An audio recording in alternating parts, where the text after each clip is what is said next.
বাইরে চকচকে সাইনবোর্ড, লেখা খুশি ফার্নিচার, কিন্তু ভেতরে ঢুকতেই চক্ষু চড়ক গাছ। সবার মনে প্রশ্ন, ফার্নিচারের দোকানের আড়ালে এ কেমন ভয়ঙ্কর প্রতারণা।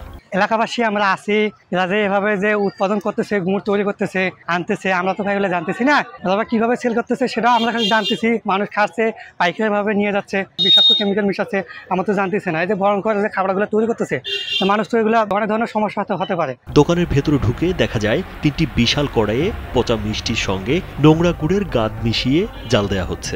এখন যে কোনো ব্র্যান্ডের পুরাতন এসি বদলে নতুন ওয়ালটন এসিতে উপভোগ করুন 25% ছাড়।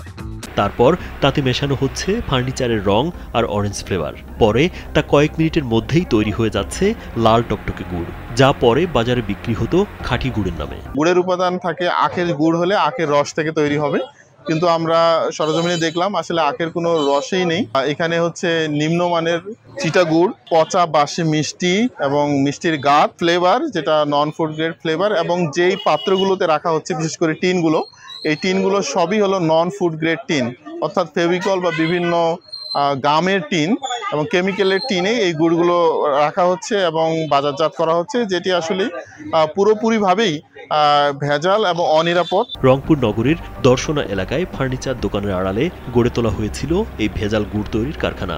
বাইরে সাইনবোর্ডে ফার্নিচারের নাম, আর ভেতরে চলছিল ক্ষতিকর নকল গুড় তৈরির উৎসব। ফার্নিচার দোকান ছিল, সেই দোকানটা মনে করেন যে চলে গেছে অধিক। তারপরে এরা ঢুকিয়া এই যে মনে করেন যে রং টং দিয়া কেমিক্যাল দিয়ে বানাইছে গুড়। পরে অভিযানে জব্দ করা হয় প্রায় 18,000 কেজি নকল গুড় এবং তৈরির সরঞ্জাম। ফার্নিচার দোকানের ভেতর এমন ভয়াবহ ভেজাল কারখানা দেখে হতবাক স্থানীয়রা। ফাইন করবেন, চলে যাবেন, কিছুদিন পর আবার ঠিক হবে। যেমন হলে আমরা দেখি ওষুধ কারখানা, যে এটা ডেট নাই, 10,000 টাকা ফাইন করে চলে গেল, ওইটা কি মিটমাট হয়ে যায় না আবার তৈরি হয়। অভিযানে ভ্রাম্যমাণ আদালত বসিয়ে কারখানার মালিক নূর মোহাম্মদকে 2 লাখ টাকা জরিমানা ও অনাদায়ে 3 মাসের কারাদণ্ড দেওয়া হয়। তো ভেজাল প্রক্রিয়ায় গুড় উৎপাদন মানব স্বাস্থ্যের জন্য ক্ষতিকর। আমরা নিরাপদ খাদ্য আইন 2013 অনুযায়ী 2 লক্ষ টাকা জরিমানা করেছি এবং অনাদায়ে 3 মাসের কারাদণ্ড দেওয়া হয়েছে।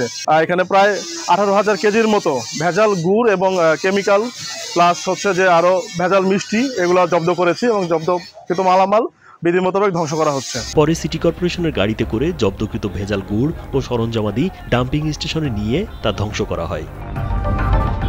রাজীব বিশ্বাস, কালবেলা।